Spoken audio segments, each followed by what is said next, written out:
একটা বাটির মধ্যে নিয়ে নিচ্ছি হাফ কাপ পরিমাণ মসুর ডাল।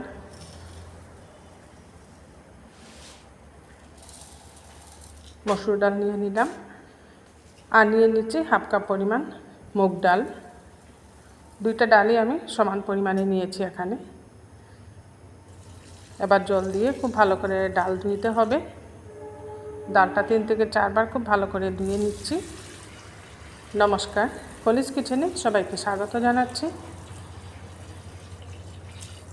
যখন কোনো একদিন এরকম হয় যে রান্না করতে আর ভালো লাগছে না, তখন এইভাবে একটা ডাল রেসিপি বানিয়ে নিলে আর সাথে একটা ভাজি হলে দুপুরের খাওয়াটা খুব সুন্দরভাবে হয়ে যায়। তাই আজ আমি এইভাবেই একটা ডাল রেসিপি বানাচ্ছি। আর সাথে তিতা করলা দিয়ে রিং ফ্রাই বানিয়েছি। ডালটাকে 3 থেকে 4 বার খুব ভালো করে ধুয়ে নিচ্ছি। ডালটা ধোয়া হয়ে গেছে, এখন আধ ঘন্টা ভিজিয়ে রাখবো। ডালের মধ্যে নেওয়ার জন্য এখানে সবজি নিয়ে নিয়েছি পটল, আলু, ভেন্ডি, সাথে 3টে কাঁচা লঙ্কা, বেগুন, পেঁয়াজ, রসুন, আদা। যে কোনো সবজি দিতে পারেন, কোনো অসুবিধে নেই। আর একটা তিতা করলা নিয়ে নিয়েছি রিং ফ্রাই করার জন্য। এটা গুলগুল করে কেটে নিয়েছি তিতা করলা। এবার তিতা করলার ভিতরে যে বিচিগুলো, এগুলো আমি ফেলে দিচ্ছি। এইভাবে রিং করে নিচ্ছি। সবগুলা তিতা করলার বিচি এভাবে ফেলে দিচ্ছি। এইভাবে বানালে তিতা করলা রিং ফ্রাইগুলা খালি খালি খেতেও খুব ভালো লাগে। আর ডালের মধ্যে আপনারা ইচ্ছে করলে আরও অনেক সবজি দিতে পারেন। যেসব সবজি ঘরে থাকে সব সবজি দিয়ে ডালটা বানানো যায়। সবগুলা তিতা করলা থেকে এইভাবে বিচিগুলা বের করে নিচ্ছি। রিং হয়ে গেল। এবার এর মধ্যে সামান্য লবণ দিয়ে খুব ভালো করে মেখে নিচ্ছি। কিছুক্ষণ এইভাবে লবণ দিয়ে মেখে রাখলে তিতা করলার তেতো ভাবটা অনেকটা কমে যায়।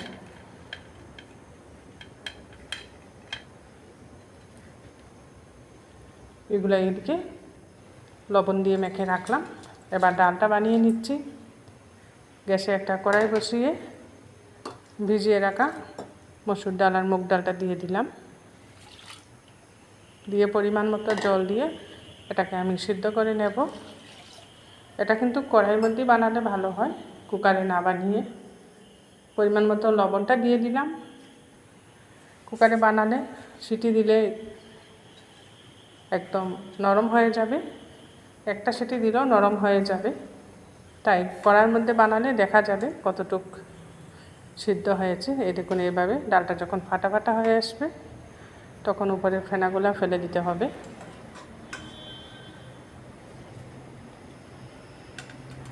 এইভাবে বানাতে হবে ডালটা। সম্পূর্ণরূপে সিদ্ধ করে নিলে ভালো লাগবে না খেতে।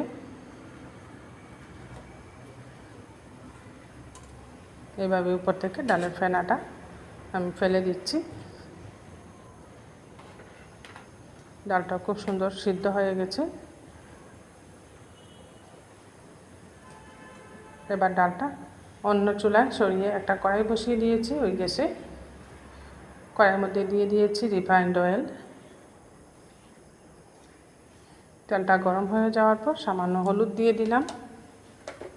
হলুদ দিয়ে যে সবজিগুলো কেটে রেখেছি সব সবজিগুলো এখন আমি ভেজে নিচ্ছি। এখানে আমি বড় বেগুনটা দিই নাই, তাই ছোটো ছোটো কচি 4টা বেগুন আস্তে আস্তে দিয়েছি।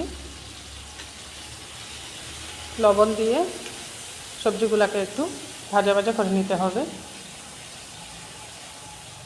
সবজি না ভেজেও এই ডালটা বানানো যায়, ভেজে দিলে টেস্টটা খুব ভালো হয়। তাই একটু ভাজা ভাজা করে নিচ্ছি সবজিগুলা।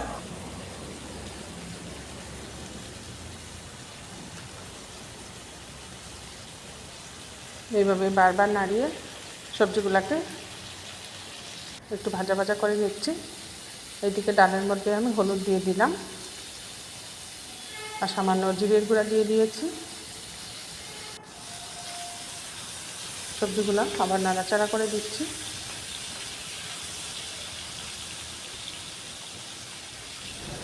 বেগুন সবার আগে সিদ্ধ হয়ে যায়, তাই বেগুন নরম হয়ে গেছে।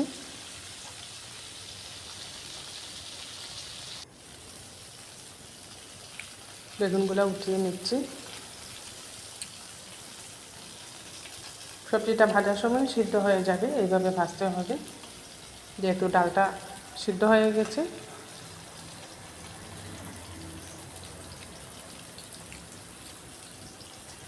সবকটা বেগুন আমি উঠিয়ে নিলাম।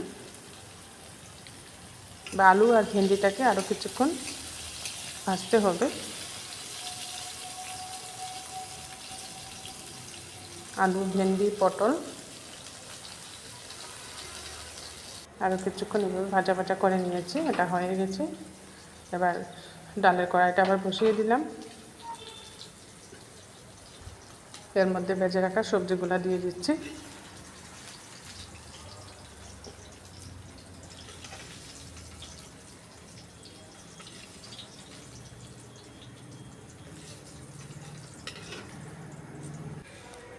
সকাল হতেই আমাদের ভাবনা শুরু হয়ে যায়, আজকে বানাবো, কিচেনে গিয়ে কি রান্না করব।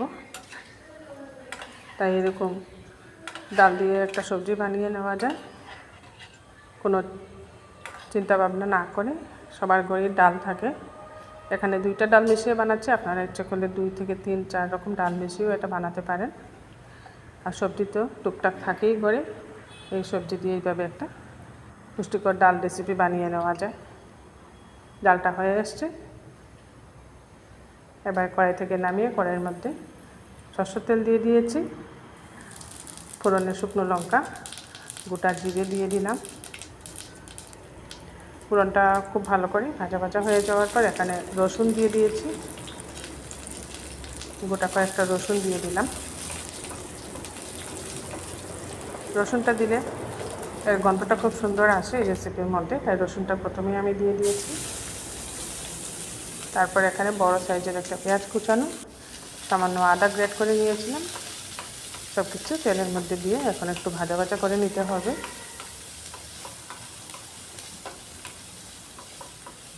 বারবার নাড়িয়ে পেঁয়াজটাকে একটু মুচমুচে করে ভাজতে হবে।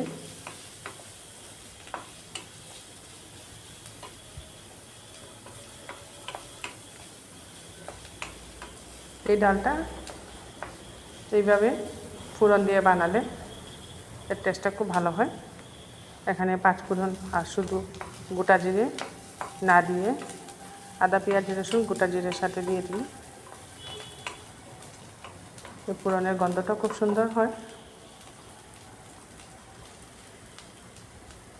বেশ কিছুক্ষণ ধরে এগুলোকে আমি ভাজা ভাজা করে নিচ্ছি, যাতে পেঁয়াজটা মুচমুচে হয়ে যায়। এর জন্য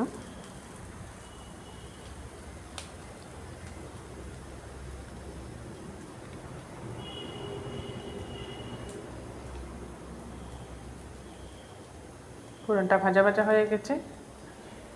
এবার বানিয়ে রাখা সবজি দিয়ে ডালটা দিয়ে দিচ্ছি। এটা ঘিয়ের মধ্যে ফোড়ন দিলে এর টেস্টটা আরও বেশি হয়। আজ ঘি না দিয়ে সরষের তেল দিয়ে ফোড়নটা দিয়ে দিলাম। ভেজে উঠিয়ে রাখা বেগুন দিয়ে দিয়েছি। এখন বেগুনটা সব শেষে দিচ্ছি, না হলে বেগুন একদম সফট হয়ে যাবে।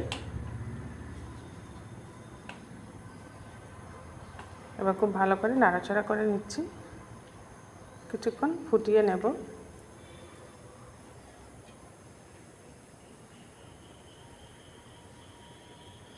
দুটো কাঁচা লঙ্কা দিয়ে দিচ্ছি।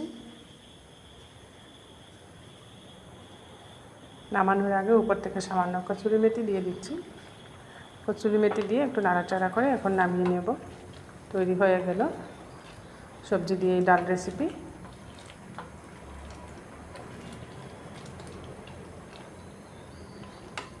আমার এই রেসিপিগুলো যারা ফেসবুক থেকে দেখছেন, ফেসবুক পেজটা ফলো করে নেবেন। এবার তিতা করলা রিং ফ্রাইয়ের জন্য ব্যাটার বানিয়ে নিচ্ছি।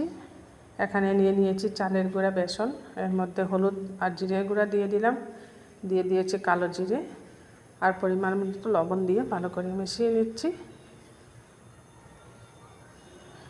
এবার জল দিতে হবে, জল দিয়ে ধীরে ধীরে ব্যাটারটা গাঢ় করে বানিয়ে নেব। এভাবে একটু গাঢ় করে বানাতে হবে। ব্যাটার তৈরি হয়ে গেছে। ওইদিকে যে তিতা করলা আমি লবণ দিয়ে রেখেছিলাম মেখে, এগুলা জল দিয়ে ভালো করে ধুয়ে উঠিয়ে নিয়েছি।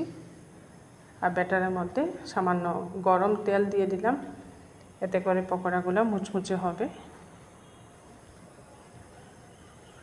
যে কোনো পকোড়া বানাতে এইভাবে ব্যাটারের মধ্যে গরম তেল দিবেন, দেখবেন পকোড়াগুলো অনেকক্ষণ মুচমুচে থাকে।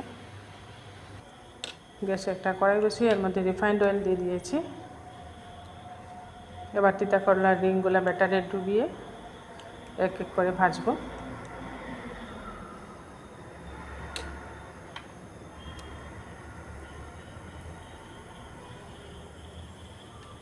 তেলটা গরম হয়ে যাওয়ার পর একটা দুটা করে রিংগুলা দিচ্ছি। যেহেতু আমি কম তেল দিয়ে ভাজছি, এর জন্য আপনারা ইচ্ছে করলে এটা ডুবো তেলেও বানাতে পারেন।